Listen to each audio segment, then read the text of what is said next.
Hey guys, welcome back to the Jack Revell Show. So today I am super excited to invite not just my friend, but wonderful business partner, Luke Peake, to the show. Luke is somebody who has created not just what I think is a very forward-thinking platform, but also something that we all need to be doing more of in this world of, sustainability and climate change and, thinking about how we're looking after our planet.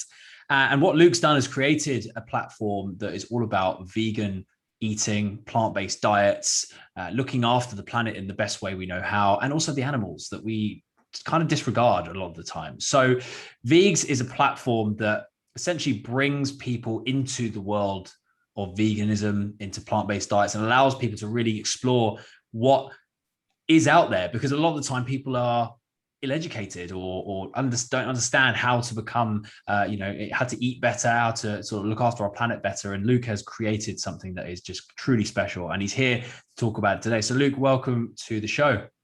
Thanks, mate. I'm excited to be here.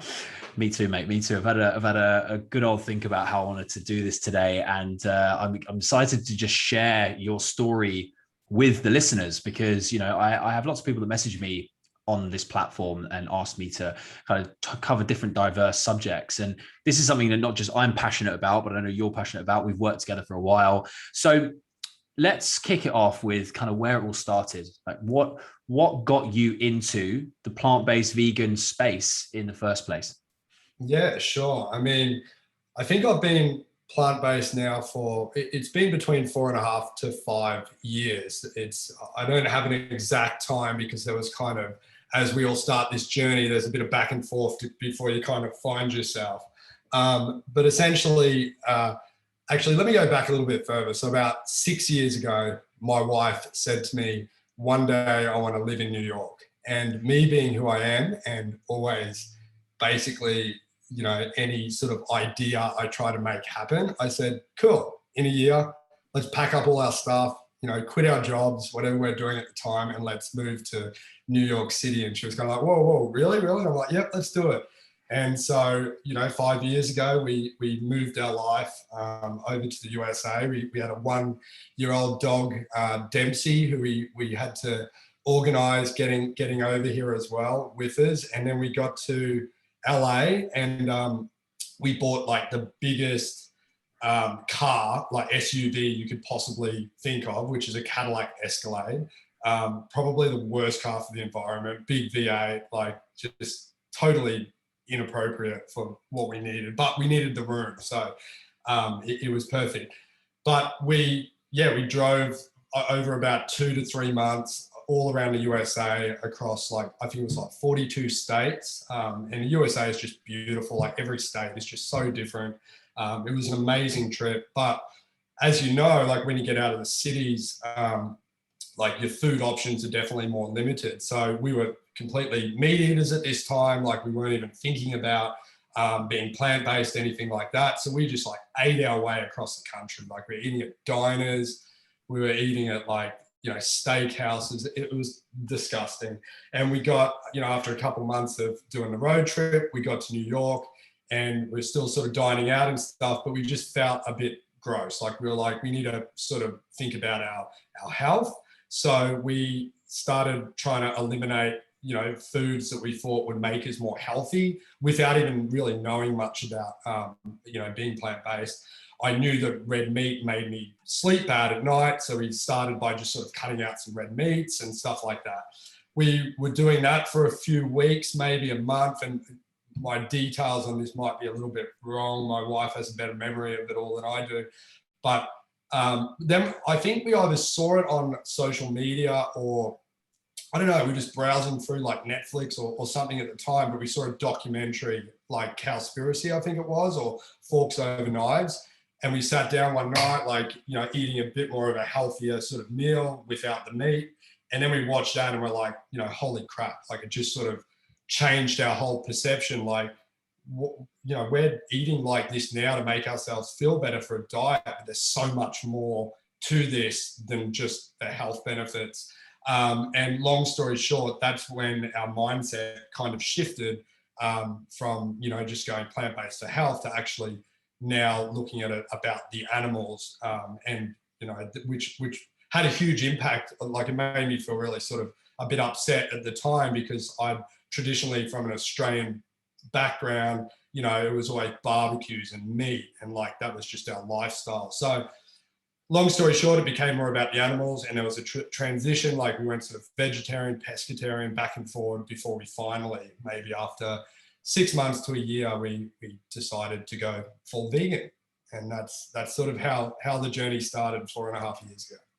Funny, isn't it, how on a big road trip across probably one of the most meat-eating countries in the world, you found that this was actually not what you wanted to do. And most people would have found probably more of a love for the meat and the food and that sort of thing in a place like America, because the food is so good and so abundant there.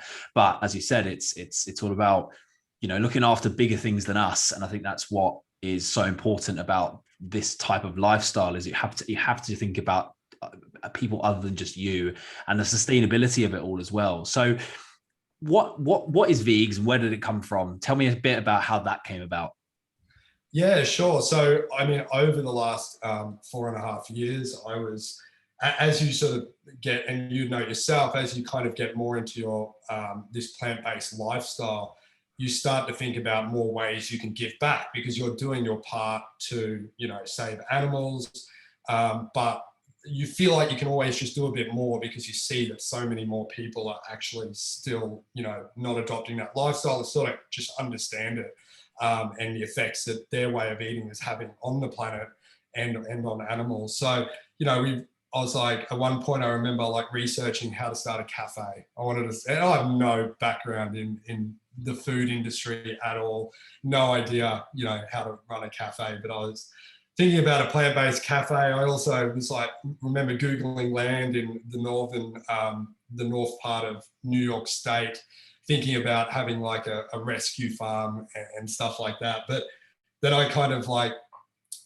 thought about it, and my background's UX UI design. I've got a digital agency. Like, we've been doing projects for clients like the last 20 years, like my whole career.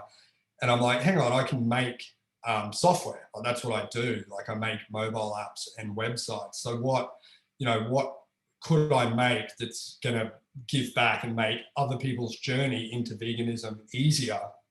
And, essentially that's, how the idea of VEEGS started. It actually started as a platform for vegans. So I found when I first started becoming plant-based, there was, not really many options that helped sort of like educate you as part of the journey. And there was no like central source of truth for like an abundance of like recipes and cruelty-free fashion and stuff like that. So originally I made it as just like a platform that brings it all together from all the top brands, bloggers, influencers, and chefs. And you can just browse and find this stuff. But then I found that as I went along, actually over 50% of the people that were using the VEEGS platform are actually meat eaters. And that's when it got really exciting that, this is a platform that makes a difference. So I took my skills in UX UI design and creating projects and looked at it like it was a client project, and basically built it up with that approach into the software that it's become today. So yeah, I mean, it's essentially a platform that has an abundance of recipes, cruelty-free fashion. It's got inside articles to help you learn about being plant-based, like where do you get your protein and vitamin A and iodine and stuff like that. It's got, it brings together a community of like-minded individuals, so others that are on the same point of their journey. It'll deliver recipes to you based on your food preferences, and also, based on your dietary requirements as well. So it's just the end goal of VEEGS is just making anyone's journey into a plant-based lifestyle as easy as possible. And the more people we can bring across to that lifestyle, obviously the bigger difference we're going to make to the planet and to animals. So why now? Like, this is something that you've been around on this planet for a number of years, and as you said, you've been eating a meat eater in the past, and the software element of this is important. But like, why create this app and this platform right now? Why not wait 5 years or 10 years or whatever? What's the need for you? Yeah, man, I think now, like, the timing actually is turned out really good. There's a few reasons. Like, I think the word vegan, and even the way I used to think about like the word vegan, it definitely had stereotypes. But I feel that now it's definitely like becoming more mainstream and getting more positively associated with like health and sustainability and compassion. Like, if you think about any group of friends, there's at least one or two in that group that's plant-based. And before, it was like, you're vegan, you're a bit of a hippie, you're the likes eating kale. It had more of a stereotype around it, and I think that's changed a lot. And there's a lot of celebrities now that are plant-based and actively and proudly sort of promoting that, like Moby and Paul McCartney and Natalie Portman, Beyonce. More recently, your super amazing Sir David Attenborough is one of them. So I think, like, as these people are speaking up and sharing, the positive aspects of being plant-based, that's going to get more people interested in this lifestyle. And not to mention, the industry as a whole is just like booming. Like, I think in the USA alone, it's grown by 600% in the last 4 years. I think in the UK, like 400%. I think there's 14% of Brits are actually vegetarian, and 31% are actively eating less meat now, which is huge. Like 10 years ago, it just wasn't like that. So, I think the timing's really good now. People are interested, they're curious, they're hearing about, the positive aspects that it has on the planet and on their health. So, this is just a platform it's there for them to use to make that journey easier. So let's ask them what I think could be potentially interesting, but also quite simple questions. So what is the difference between a vegetarian, someone who's plant-based, and someone who's vegan? Yeah. I mean, vegetarian obviously still eats dairy and eggs, which is great. I mean, they're doing a good thing. They've cut out, animal meat.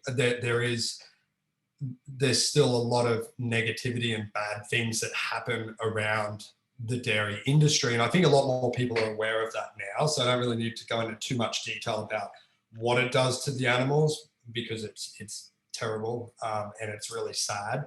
But definitely, check out YouTube for resources about what the dairy industry does do.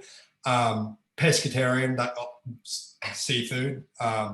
But I won't really need to say more about that. Just watch Seaspiracy that just came out recently. And I think that's enough to send anyone, push anyone away from seafood. The vegan lifestyle is, obviously we don't want any animal death or any animal pain or suffering at all. It shouldn't really be about the health aspects of it, but that's a huge advantage of being vegan. It's about no animal suffering. But obviously, by eliminating animal suffering, you get the health benefits of a plant-based diet. And there's many types of vegans. There's raw veganism. There's even like fast food veganism, which I think it's fine every now and then. We still want to get the taste of those foods that before we went plant-based that we loved. And thankfully, with an ever-growing $1.5 billion plant-based meat alternative industry, there's amazing options now to still eat those sort of foods. So I think you just do what's right for you at any point of like your journey. When I first turned vegan, one of the hardest parts was like knowing, because all these foods that I love, like, sausages and mash and lasagnas and all this, it was kind of like, I don't want to stop eating those foods. And it was like, what ingredients can I use to replace the ingredients that made those taste good? Like, I wasn't eating it because it was a dead animal. I was eating it because I liked the flavor. And it was definitely more difficult 5 years ago because there wasn't a resource like VEEGS, and there also wasn't the options to replace those. You know, like if you wanted to replace, you know, cow beef mince, you could use lentils, which was a great alternative and super healthy.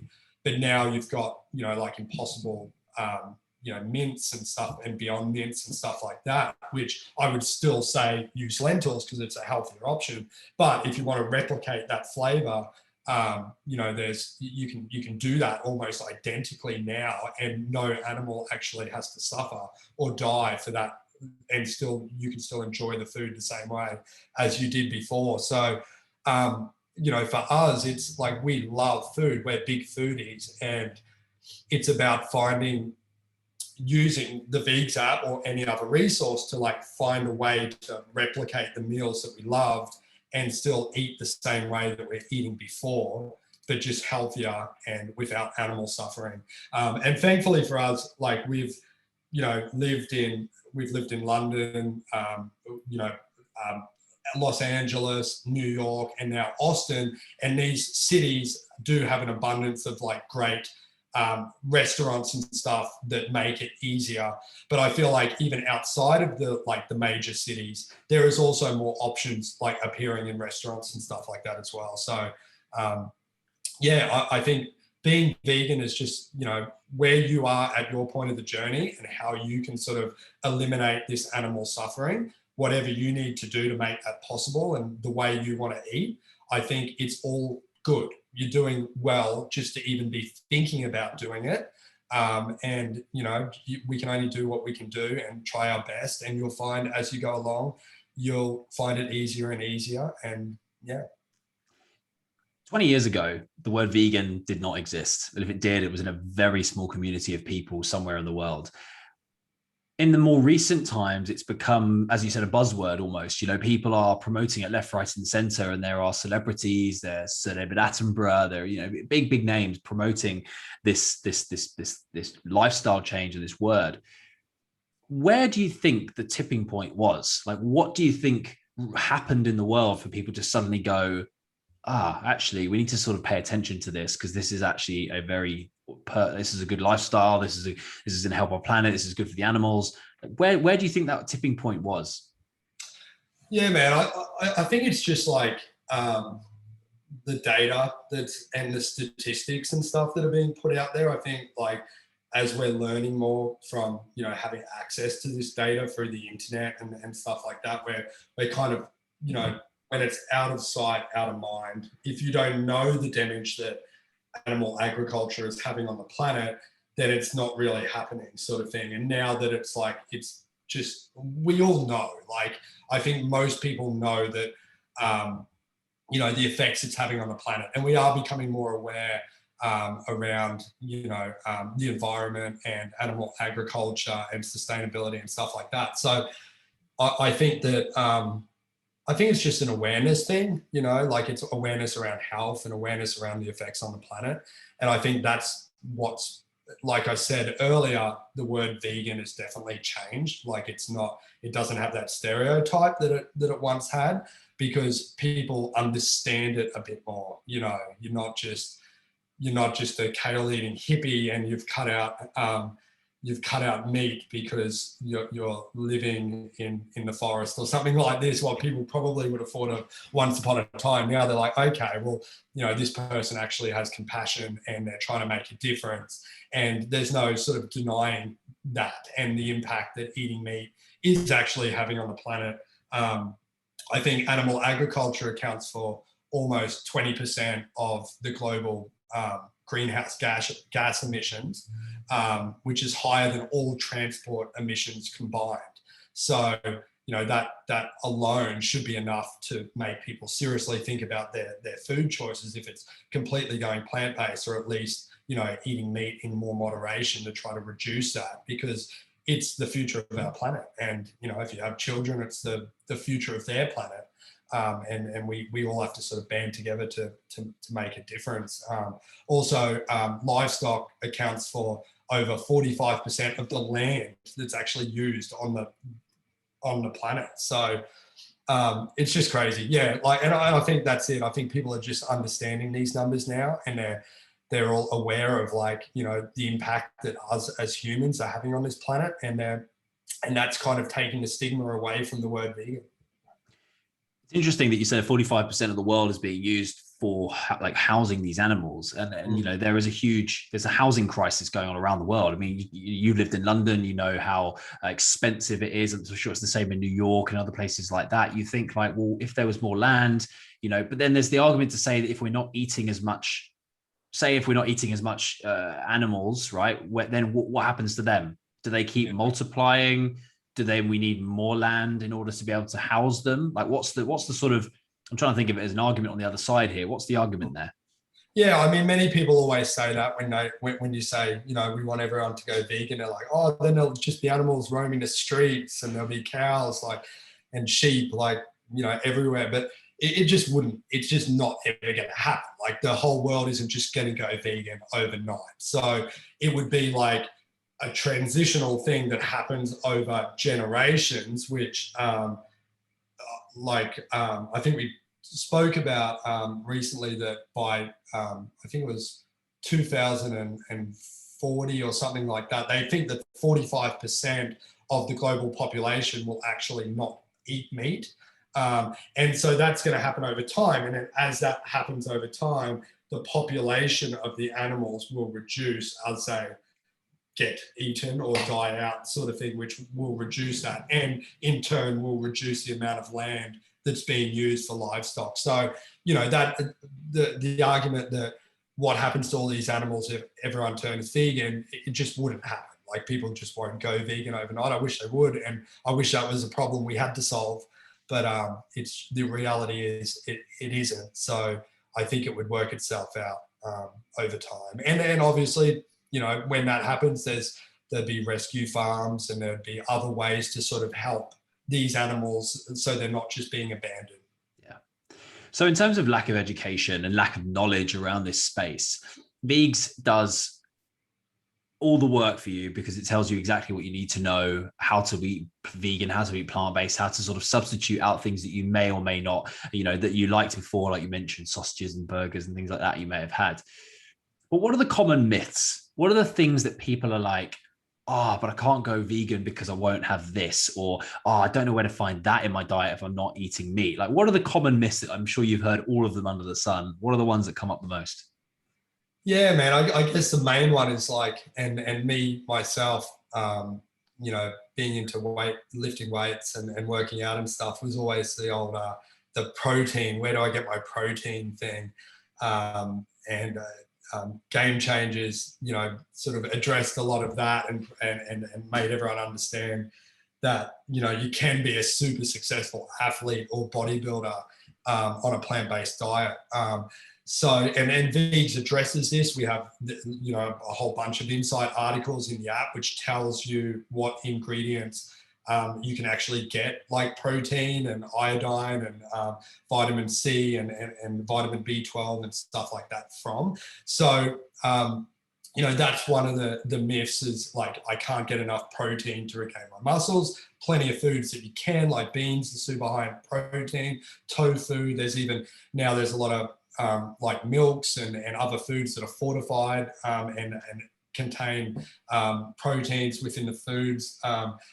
Sweet potatoes, like, there's a whole bunch of different ingredients that you can take, and as long as you're replacing like meats and stuff like that with these ingredients and eating the right amount per day, you know, you can still get that.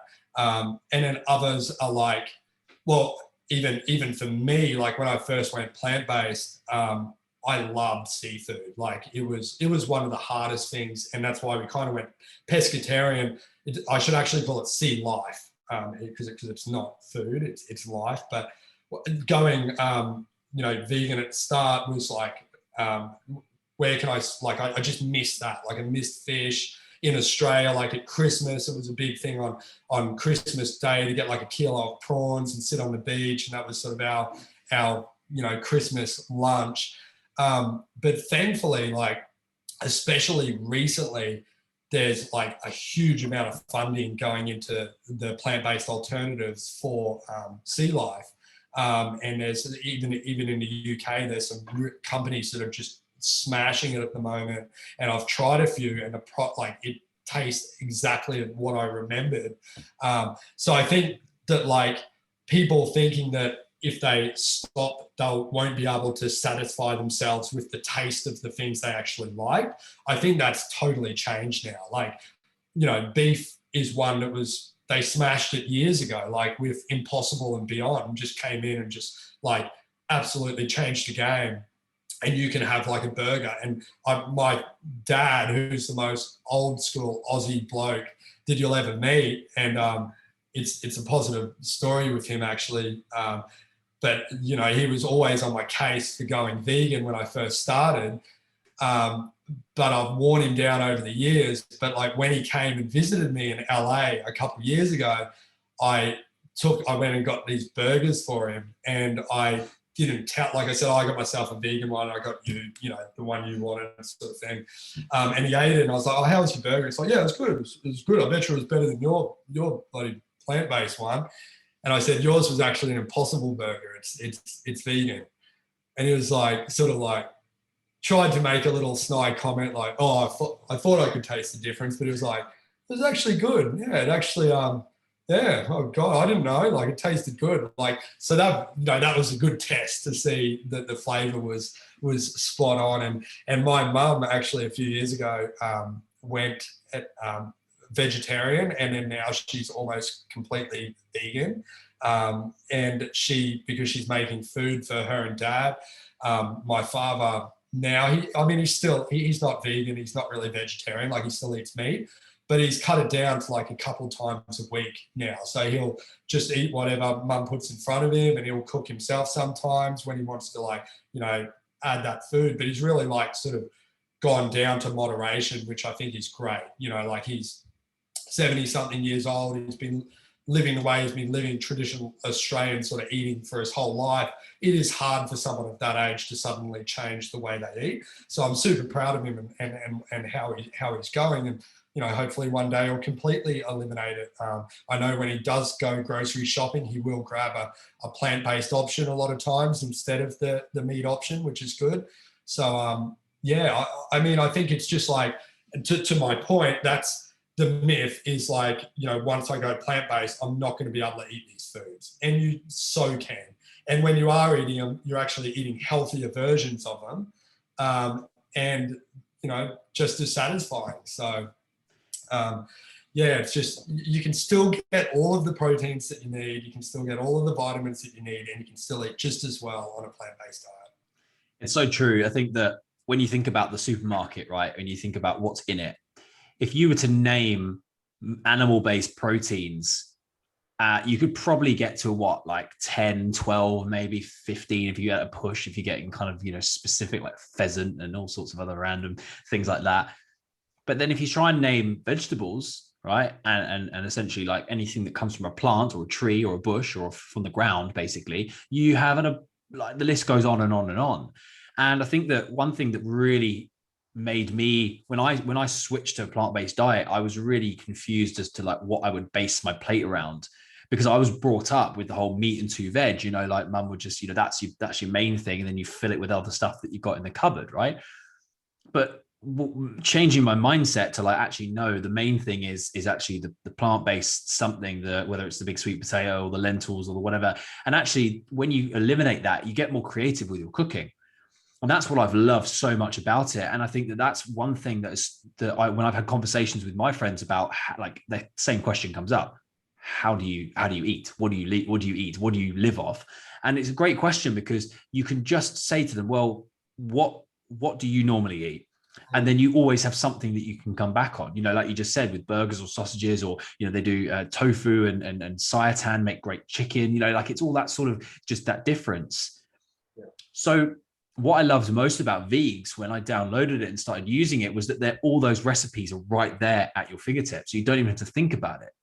So where do these recipes come from? Like, are you creating them and putting them on the app, or do you have an army of chefs working in the background making sure they happen? Yeah, so we've currently got over, I think there's 21 brands that are creating recipes within the VEEGS platform. So they're like famous vegan bloggers, chefs, influencers, stuff like that. And we also do have unique VEEGS recipes in there as well. But to your point earlier as well, like within the VEEGS app, we'll provide recipes based on what we believe you want to see. So based on the food types or the meal types that you generally like to eat, your point of the journey into a plant-based diet. So if you're, for example, if you're a vegetarian and you want to go full plant-based, we'll offer recipes that have like cheese alternatives in it, sort of thing. Or, you know, if you being vegetarian, you might like scrambled eggs. So one of the recipes at breakfast time, because we also display recipes based on the time of day as well, we'll show you like a tofu scramble, which is actually what I had earlier this morning. So, you know, it's not just like, here's a whole bunch of recipes, go and find one. It's you're Jack, you like to eat this sort of food. Here's recipes that we think you'll like to make and you'll like to see. Also based on your cooking skill level. Some recipes are super complex. Like I'm not a good chef, and I've got an app that actually has, you know, recipes and stuff, but I'm just not a good chef. It's not what I do. So for me, it's finding recipes that I can actually make. So I'll only want to see recipes that are at my skill level for when it comes to cooking, you know, with minimal ingredients and minimal steps in making the food. So we take all of that into consideration when we're displaying this content for you. And again, like food allergies. So 1 in 4, I think it's like 1 in 4 children or people have some food allergy, whether it's like a nut allergy or something like gluten intolerant, stuff like that. So based on that information, we'll also display recipes that are good for you, so that, you know, they align with your dietary requirements as well. So yeah, it's a mix of recipes from leading brands. We're constantly trying to add in more, you know, brands, more content. We have brands contacting us now quite frequently, wanting to be part of the VEEGS app.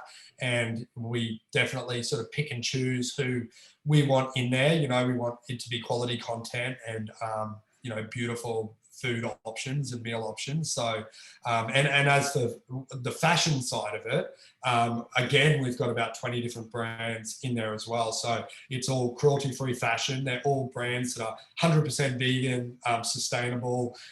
So for example, you know, we'll show you, like if leather shoes, we'll show you leather alternatives made out of like different materials like cactus leather and stuff like that.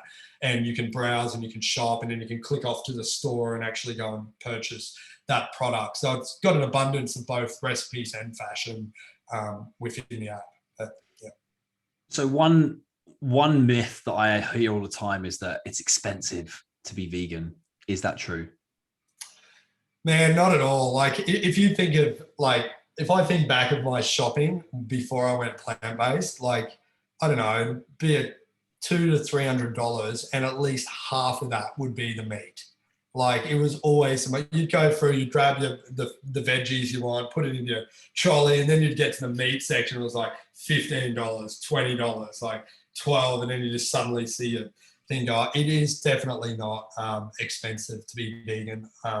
Vegetables and fruit, like, you know, you do. I mean, you do want to try to buy organic where you can. That makes it a bit more expensive when you're grabbing vegetables and stuff. But I mean, the cost, you know, is only a small factor when the health benefits and stuff outweigh that. And then beans, you know, cans of beans, 99 cents or you know, $1.50 for organic one. It is just, you know, you grab every vegan's pantry should have a whole section that are just like 20 cans of beans in there as well. So no, it's I don't know who started that rumor, but I've definitely saved money since going plant-based. It's so true. I think that, you know, later tonight I'm going to be cooking a vegan chili, right? And you're absolutely right. It's just beans and peas and sweet corn and tomatoes, and it's just like full of goodness, but it literally has the same consistency and the same flavor, because ultimately the flavor comes down to the spices and the things that you put in with it. And you know, it's like a common myth or common thing I heard the other day is that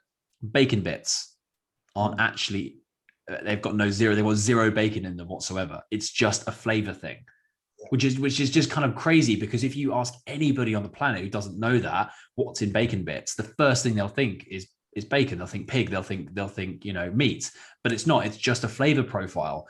So therefore, you know, if we were to actually open this up a little bit to the wider population and say, like, actually, you know, the flavor that you think is burger, or the flavor that you think is roast chicken, or the flavor you think is, you know, bacon bits or whatever, it's actually just a flavor profile that you could put on anything else. And you could put that on an aubergine, or you could put that on a broccoli, and it would taste exactly the same. And I think that's what the movement is going to do over the next, you know, 5, 10, 15 years. And hopefully we'll see more and more products coming into the supermarkets and into the stores that are just vegan friendly, because at the moment the choices is still limited, right? It's still smaller than the rest of the supermarket, which is why some people are either lazy or they just don't feel like, oh, you know, I don't want to go there because that's not what I eat. But yeah, the power is in numbers. And I think the more people that do it, the more people that, like, you know, try it at least. And as just like your dad, who went from eating it all the time to now choosing different options and maybe having it once or twice, 3 times a week, that's better than nothing. And if everyone can do that, it will reduce the planet's carbon emissions by massive amounts. It will save shitloads of animals. It will just be really, really good. So, man, I think what you're doing is an incredible thing. And I love how you've created a platform that not is just easy to use, but it's also accessible to everyone. So what's the future for VEEGS? Like, where do you see this app being developed? Like, what is the plans for you, and what would you like to see happen with it?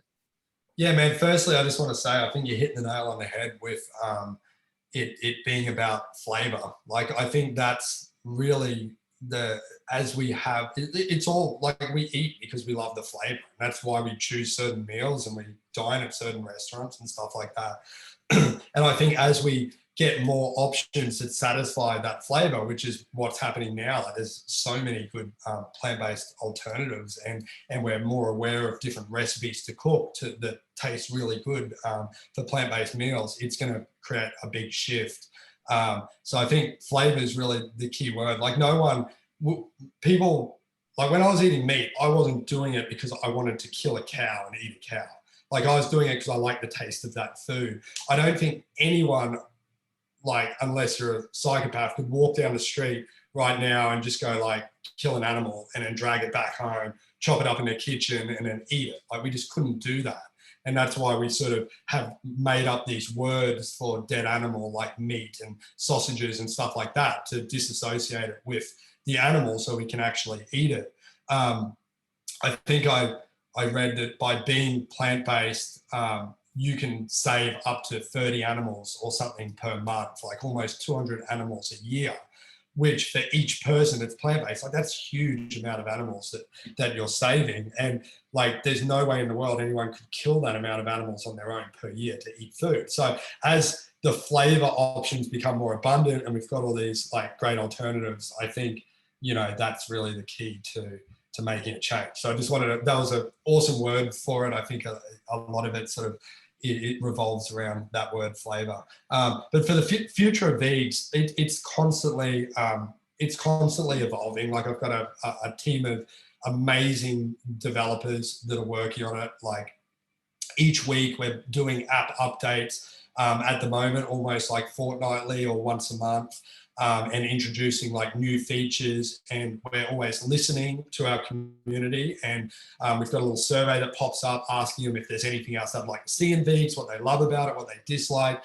And I take all of that on board. So, you know, I think the users, the people using it, is the most important part of it, because they're the people I want to really sort of help along their journey. So, at the moment, we're just about to push live this whole community aspect to VEEGS, which is allowing them to connect with each other. You can already follow and donate to brands, but more closely connect with brands. You can share like, posts of recipes that you've made. You can ask questions around products. Like, there's always unknowns around if a product is good or bad.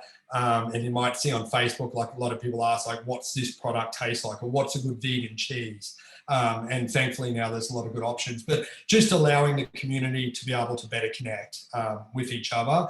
We're also working on Ask VEEGS, which is an AI chatbot where you can essentially ask VEEGS any question, and it will use its super intelligent AI algorithms to try to answer that question as best as possible by pulling information from the database or surfacing recipes or like information from our inside articles to answer it. So just a super easy and quick way to like pull up the app, hit a button, you know, ask it a quick question, get the answer that you need, and then carry on. So that, I think that's going to be super helpful with the whole educational aspect of VEEGS. And then we've got a whole bunch of other things on the backlog that I want to build. I kind of want them all done today, but my good friend Jack told me I have to sort of pace it down and focus on what's the most important. So one thing at a time, one thing at a time. Exactly. But yeah, I mean, the future's like, I'm putting my heart and soul into VEEGS, and, you know, I'm just super excited by the amount of people that are actually signing up and using it. The engagement's really great. And yeah, it's just going to keep pushing forward and just keep making it the best possible experience I can for my users. Brilliant. And that's what I think is so exciting. And it's why I love, you know, working with you, is because the passion is so true and it's so clear in everything you do. Like, the app has developed massively in even the time that I've seen it, which is like, you know, coming up to 9 months or something since I've had it on my phone on a day-to-day basis. And it is just awesome how it's developing each day. And I think that what's really exciting about this is that people, unfortunately, most of the time don't want to change the way that they don't want to change their lives. They don't want to change what they're doing unless it's super easy to do so. You know, I think that if we go sort of like self-development for a second, the way to instill a habit in your life is just to make it super simple so that it's almost impossible not to do. So for someone to change their eating habits, i.e. become a plant-based diet or even go fully vegan, you know, there has to be a lot of ease around it. And I think that this app is the first step to doing that, because as you said, it's in your pocket, it's in your phone, it's like there at the tap of a button. And especially if you've got the AI chat, you know, you literally can, if you're confused, like, what do I have if I can't have meat? Like, you literally ask the question and it will tell you, and it will give you an abundance of things that you could swap it out for, which I think is so, so important. And so, you know, when it comes to user base, you know, who is the person you're talking to right now with this app? Is it people who are already kind of in the plant-based space, or are you talking to people who potentially are curious about becoming plant-based and want to maybe look at what lifestyle changes and benefits they could have as a result of going that way? Yeah, I mean, when I first created the app, I thought it was just going to be vegans that actually used it. And as I went along, I found that over 50% of the users that were signing up were actually meat eaters, which, as I said earlier, was like the game changer for me, with knowing that this app can actually make a difference. 70% of those 50% of meat eaters are full meat eaters, where the others are like sort of at the vegetarian, pescatarian phase of their journey. So, you know, I'm catering to all types, like anyone on their point of their plant-based lifestyle journey. But with over 50% of the users being meat eaters, it really gives me an opportunity to provide an experience and give content that's going to help them transition more easily into that lifestyle. So yeah, that opens it right up. Like, it's an app for the world, like for everyone. It's not just niche to a certain person. It's anyone who realizes that for either health or for animals or for the planet, they want to make a difference. And that's where VEEGS can come along and sort of help them do that. And especially with some of the things in the backlog for the future that we want to build and introduce, I think it's just going to make it easier and easier for anyone, you know, on that point of their journey to actually transition. So yeah, it's really exciting. Fantastic. Luke, this has been amazing. And I've absolutely loved diving a bit deeper into this with you. And I'm sure the listeners would love to, you know, we're going to love listening to this as well, because it's just such a poignant thing going on in the world at the moment, and we need to talk about it more, because the more people that get on board with this, the better it is for the planet. So before we go, I want to just ask, where can people download VEEGS? Is it where's the best place to find it? Yeah, sure. You can just search VEEGS on the iOS or Google Play Store.